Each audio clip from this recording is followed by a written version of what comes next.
Good morning. நம்ம மரபு தொடரில் ஃபஸ்ட்டு 2 பேஜஸ் முடிச்சிட்டோம். இது 3rd பேஜ். ஃபஸ்ட்டு 2 பேஜில் மொத்தம் 80 மரபு தொடர்கள் வந்து பார்த்துருப்போம். இந்த பேஜில் வந்து ஒரு 45 இருக்கும். இப்போ நம்ம ஸ்டார்ட் பண்ணிடலாம். டைம் வேஸ்ட் பண்ணாமல் ஸ்டார்ட் பண்ணிடலாம். இசைவு கேடு. இசைவு கேடு அப்படின்னா நமக்கு ஜென்ரலாக இசைவு இப்போ வந்து இசைந்தார் அப்படின்னா என்ன சொல்லுவோம்? ஒத்துக்கிட்டாரு அப்படின்ற மாதிரி மீனிங் சொல்லுவோம். இப்போது அந்த இசைவு வந்து கெட்டு போச்சு அப்படின்னா ஒத்துக்கலை. அப்போது அதுக்கு வந்து அவங்க பொருந்தலை அப்படின்ற மாதிரி வரும். அப்போ பொருத்தமின்மை, காரியக்கேடு. அந்த காரியம் வந்து நடக்காது. ஏன்னா அவங்க வந்து ஒத்துக்கிட்டா தானே அந்த காரியம் வந்து நடக்கும். அப்போ அந்த காரியமும் கெட்டு போயிடும். பொருத்தமின்மை. இடக்கரடங்கள். இது நம்ம தமிழ் புக்லேயே படிச்சிருப்போம். அந்த இடத்துல அந்த விஷயத்த சொல்ல முடியாது. அப்போது அது வந்து சொல்லத்தகாத ஒரு சொல்லாக தானே இருக்கும். அப்போது சொல்லத்தகாத சொல்லை திரித்து வேறு வகையாக சொல்லும் முறை. இடக்கு முடக்கு. இடக்கு முடக்குனா இப்போ ஒரு வீட்லேயுமே எல்லா வீட்லேயுமே யாராவது ஒருத்தர் வந்து எப்போவுமே எடக்கு முடக்கா பண்ணுவாங்கள்ல. அப்போ அவங்க எடக்கு முடக்கா பண்ணும்போது என்ன ஆகும்? மற்ற இருக்கிற எல்லாருக்குமே வந்து அது ஒரு சங்கடத்தை உருவாக்கும். அப்போது இடக்கு முடக்கு அப்படின்னா சங்கடம். இடங்கெட்ட பாவி. இப்போது இடங்கெட்ட பாவியில் பாவி அப்படின்னு வந்துருச்சா, அப்போ அது ஒரு ஆளை தான் வந்து சொல்ல போகிறோம் அந்த இடத்துல. சீரழிந்தவன். இடங்கெட்ட பாவி அப்படின்னா இப்போ பாவின்னு நம்ம யாரை சொல்லுவோம்? நமக்கு யார் கெடுதல் வந்து நினைக்கிறாங்களோ அவங்கள தான் நம்ம பாவின்னு சொல்லுவோம். இப்போது யாரோ ஒருத்தருக்கு கெடுதல் நினைக்கிறாங்க அப்படின்னா அவங்க இன்னொருத்தர் கெட்டு போகணுன்னு நினைக்கிறவங்க அவங்க மட்டும் நல்லா இருப்பாங்களா? இல்லை, அவங்களுமே வந்து சீரழிந்து தான் இருப்பாங்க. அப்போ சீரழிந்தவன். இடங்கெட்ட பாவி அப்படின்னா சீரழிந்தவன். இடங்கெட்ட பேச்சு. இடங்கெட்ட பேச்சுன்னா ஒழுங்கற்ற சொல். இடங்கேடு. இப்போ இடங்கேடு அப்படின்னா ஒருத்தருமே இப்போ நல்லா இருக்கிறாங்க, நல்லா இல்லை, அதாவது வசதியாக இருக்கிறாங்க, வசதியாக இல்லை அப்படின்ற மாதிரி இருக்கும்ல. இல்லை ஒரு கேரக்டர் எடுத்துக்கிட்டால் கூட இவங்க வந்து நல்ல கேரக்டர், இவங்க வந்து கெட்ட எப்படி சொல்கிறது, தப்பானவங்க அந்த மாதிரி வரும்ல. அப்போ அது எல்லாமே வந்து எதை வச்சு முடிவாகுது? அவங்க இருக்கிற இடத்த வச்சும் அவங்கள சுற்றி இருக்கிற அந்த சுற்றுச்சூழலை வச்சும் தான் வந்து முடிவாகுது. அப்போது அந்த இடம் வந்து கேடாக இருந்தது அப்படின்னா இப்போது நம்மளை சுற்றி இருக்கிற எல்லாருமே பணக்காரங்களாக இருக்கிறாங்க. அப்போ நம்ம எப்படி இருப்போம்?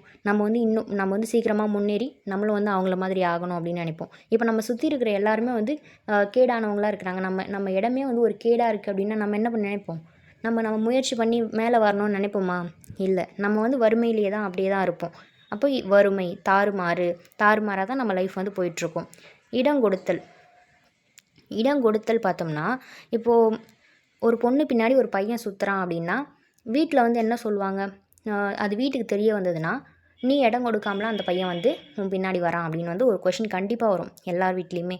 அப்போது நீ வந்து அந்த பையன் உன் பின்னாடி வரும்போதே ஃபஸ்ட்டு எடுத்த உடனே வீட்டில் வந்து சொல்லியிருந்தீங்கன்னா வீட்டில் இருக்கிறவங்க கண்டிச்சிருப்பாங்க.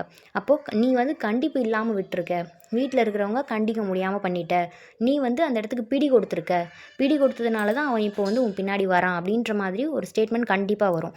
அப்போ இடம் கொடுத்தல் அப்படின்னா கண்டிப்பின்றி நடக்க விடுதல், பிடி கொடுத்தல். இடம் படுதல். அடுத்து இருக்கிறது எல்லாமே அடுத்து இடம் படுதல். இடம் படுதல் அப்படின்னா விசாலித்தல்னு வருதா?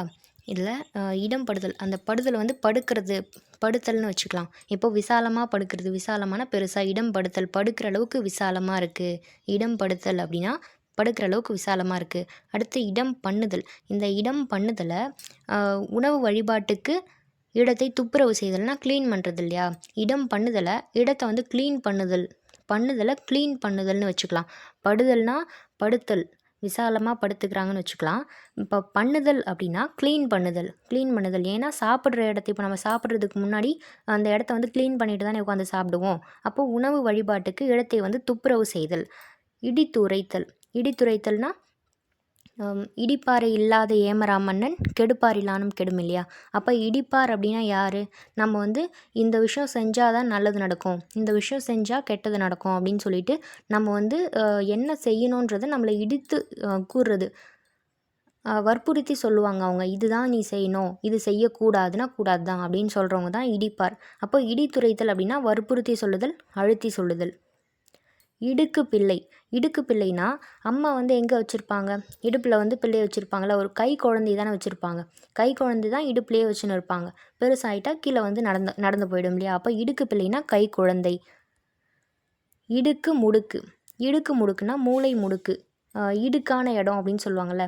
நம்ம வீட்டு மூளையில் 4 மூளை இருக்குமா, அதுதான் வந்து இடுக்கான இடம்னு சொல்லுவாங்க. அப்போ மூளை முடுக்கு. இடு மருந்து. இடு மருந்து அப்படின்னா இப்போது வசிய மருந்து வாங்கின்னு வந்து இது தலையில் வந்து அவங்க உச்சந்தலையில் வந்து இடுங்க, அந்த உச்சந்தலையில் இட்டிங்கன்னா அவங்க வந்து வசியம் ஆகிடுவாங்க அப்படின்னு சொல்லுவாங்கள்ல. அப்போ வசிய மருந்து தான் இடுவாங்க எடுத்துகிட்டு வந்து.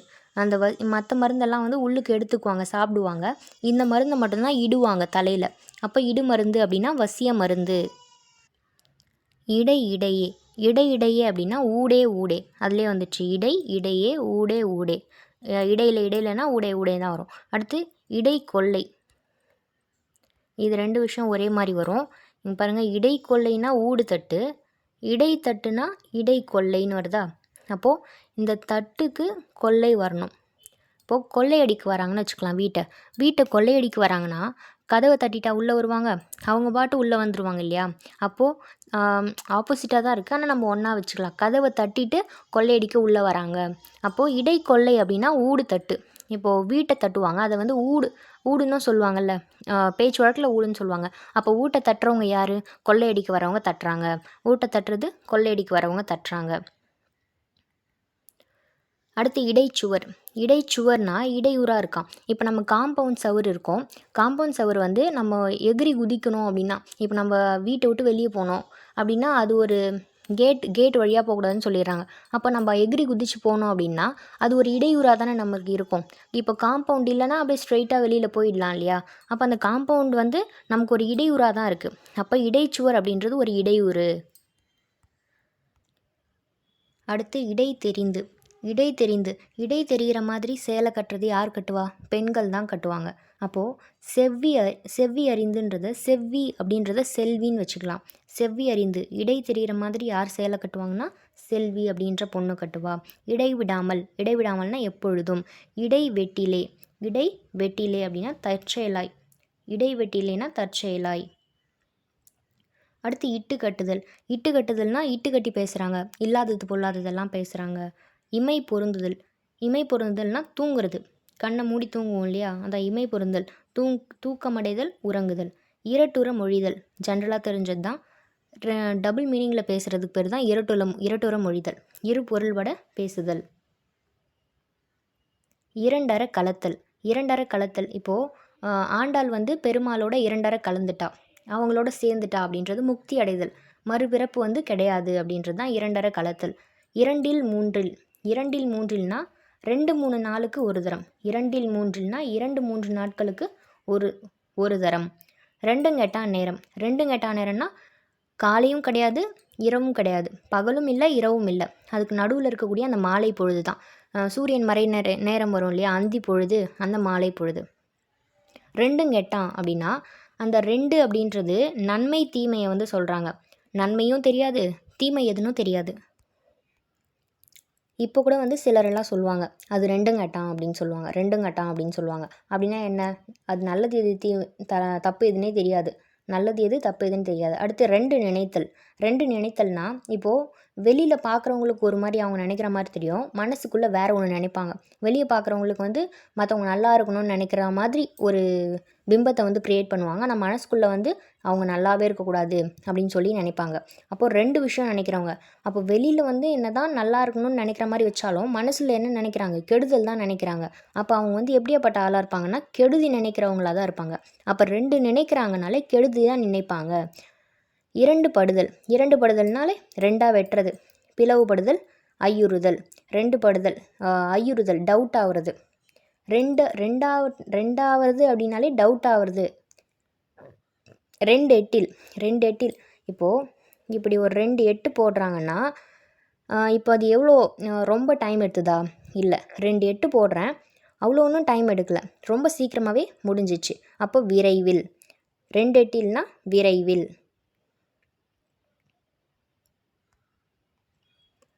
இருதலை கொல்லினா 2 பக்கம் தலை இருக்கும், 2 பக்கமும் நம்மளை கொல்லும். 2 பக்கமே எந்த பக்கமும் துன்பம் செய்வது, எப்பக்கமும் துன்பம் செய்வது. இப்போது இருதலை கொல்லியும் இருதலை மணியன் ஒரே மாதிரியே வருதா? இப்போ இருதலை கொல்லினா நமக்கு எப்படி நல்லாவே தெரிஞ்சிடும், அது வந்து நம்மளுக்கு ஒரு துன்பத்தை கொடுத்துக்கிட்டே இருக்கும் அப்படின்ட்டு. இருதலை மணியன் அப்படின்னா திருவள்ளுவருக்கு வந்து 2 தலை ஞாபகம் வச்சுக்கலாம். திருவள்ளுவருக்கு 2 தலை, இப்படி திருவள்ளுவருக்கு 2 தலை இருக்குது அப்படின்னு ஞாபகம் வச்சுக்கலாம். அப்போ குறளை சொல்வோன். இருவல் நொறுவல். இருவல் நொறுவல். இதில் நொறுவல் வருதா? இப்போது ரொம்ப நொறுங்கி போச்சு, மாவு மாதிரி ஆயிடுச்சுன்னா அதை நம்ம மாவுனே சொல்லிடுவோம். இடிந்தும் இடியாததும் இருக்கிற அரிசியை தான் வந்து நொறுவல் அப்படின்னு சொல்லுவோம். இடிந்தும் இடியாததும் உள்ள அரிசியை நொறுவல். நன்றாக மெல்லப்படாத உணவு. அதாவது பாதி பாதி வந்து மாவு மாதிரி இருக்கும், மீதியெல்லாம் வந்து அப்படியே இருக்கும். அப்போ அதான் இடிந்தும் இடியாததும் இருக்கிறது. இல்லாததும் பொல்லாததும். இல்லாததும் பொல்லாததுமா சொல்கிறான்ப்பா. அப்போது பொய் பொய் சொல்கிறான். நமக்கு தப்பான விஷயத்த வந்து சொல்கிறான் அப்படின்னு அர்த்தம். இல்லாததும் பொல்லாததுன்னா நல்லது சொல்கிறது கிடையாது. நல்லது சொல்கிறத வந்து அப்படி சொல்ல மாட்டாங்க. பொய் சொல்கிறான், அப்புறம் வந்து தப்பான விஷயத்த சொல்கிறான் அப்படின்னா தான் இல்லாததும் பொல்லாததுமான்னு சொல்லுவாங்க. இளம்படுதல். இளம்படுதல் அப்படின்னா வறுமை அடைதல். இளம்படுதல் வறுமை அடைதல். இது அப்படியே இருக்கட்டும். இலைமறைக்காய். இலைமறைக்காய்னா இலைமறைக்காயாக பேசுகிறாங்க, மறைச்சி பேசுகிறது தான். அப்போ மறைபொருள். இழவு கடித்தல். இழவு கடித்தல். இழவு கடித்தல் அப்படின்னா இப்போ இழவு வீடு இருக்க வச்சுக்கலாம். அந்த இழவு வீட்டில் போயிட்டு கடி ஜோக் சொன்னால் யாராவது சிரிப்பாங்களா? யாருமே சிரிக்க மாட்டாங்க. அதை சொல்கிறதே வேஸ்ட்டு. அப்போது வீணான ஒரு முயற்சி அது. வீணுக்கு முயலுதல். அடுத்து இழவு கொடுத்தல். இழவு கொடுத்தல்னால் கஷ்டத்தை கொடுக்குறது. இழவுனாலே கஷ்டம் தானே. அப்போது கஷ்டத்தை கொடுக்குறது. இழவு கடித்தல்னா கடி ஜோக் சொல்கிறது வேஸ்ட் முயற்சி. இழவு வீட்டில் போய் கடி ஜோக் சொல்கிறது வேஸ்ட்டான ஒரு முயற்சி. இழவு கொடுத்தல்னா கஷ்டத்தை கொடுக்குறது, துன்பத்தை கொடுக்குறது. இழுக்கடித்தல் இது நமக்கே தெரியும், அலைய வைக்கிறது. இழுத்து பறித்தல். இப்போது ஒரு மாங்காய் பறிக்கிறாங்க, இல்லை கொய்யாக்காய் பறிக்கிறாங்க அப்படின்னா அதை வந்து அப்படியே பிடிச்சி இழுத்தாலே வந்துடுறது வந்து ஈஸி. அதை வந்து ரொம்ப இழுத்து பறிக்கணும் அப்படின்னா அது கூட ஒரு போராட்டமாக இருக்கும்ல, ஒரு போராட்டம். அடுத்து வலிந்து கொடுத்தல். நம்மளோட வலிமையெல்லாம் வந்து அதுக்கு வந்து யூஸ் பண்ணணும். வலிந்து கொடுத்தல். இழுத்து விடுதல். இப்போது ஒரு ரப்பர் பேண்ட் வச்சுக்கலாம். அந்த ரப்பர் பேண்டை வந்து நம்ம நல்லா இழுக்கிறோம் அப்படின்னா அது என்ன ஆகும்? நீளமாகுமா? அப்போ நீட்டித்து விடுதல். அதோட ஒரிஜினல் சைஸ் வந்து நமக்கு தெரியும். அப்போ வெளிப்படுதல். அதோட சைஸ் வந்து வெளிப்படும். புதிதாய் உண்டாக்குதல். பார்க்க வந்து ஒரு சின்ன ரப்பர் பேண்டாக இருந்தது, பெருசாக ஒரு புது அதோட வடிவம் வந்தது இல்லையா? அப்போ புதிதாய் உண்டாக்குதல். புதிதாய் உண்டாக்குதல். இழுப்பு பறித்தல். இது வந்து நம்ம ஃபஸ்ட்டு சொன்னோம் இல்லையா, இழுத்து பறித்தல். அதே மாதிரி தான் இது இழுப்பு பறித்தல். அது வந்து இழுத்து பறித்தல்னால் மாங்காய், கொய்யாக்காய் அதை இருக்கிறது வந்து ஞாபகம் வச்சுக்கணுமா? இழுத்து பறிக்கிறது. இது பறிப்பாதல் அப்படின்னா இழுப்பறி. இழுப்பு பறி அப்படின்றது இழுப்பறி. என்னடா இது ஒரே இழுப்பறியாக இருக்குது.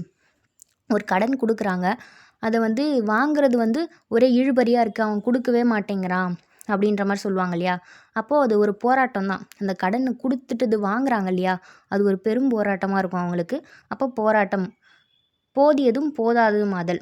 இழுபறித்தல் போதியதும் போதாததும் ஆதல். அது ஒரு போதாத காலமாக இருக்கும் அவங்களுக்கு. போதாத காலம் அப்படின்னு சொல்லுவாங்கள்ல, இவங்ககிட்ட இருந்து காசை என்னால் வாங்க முடியல, என்னோட போதாத காலம் இது. அப்போ போதியதும் போதாததும். போராட்டம் ஆதல். ஓகே. இப்போது இளம்படுதல். இளம்படுதல்னால் என்ன பார்க்குறோம்? வறுமை அடைதல். இளம்படுதல்னால் வறுமை அடைதல். இந்த இடத்துல இடங்கேடு பார்த்தோம் இல்லையா, அதுவும் வந்து வறுமை தான். அந்த சுற்றி இருக்கிற நம்ம சுற்றுச்சூழல் வந்து பார்த்தோம்னா சரியா இல்லை அப்படின்றது அந்த இடத்துல வந்து வறுமையை நமக்கு உருவாக்கும். அதே மாதிரி இளம்படுதல் அப்படின்றது இளம் அப்படின்றது வந்து இளம்படுதல் இளம் வயசுலேயே படாத பாடுபடுறது.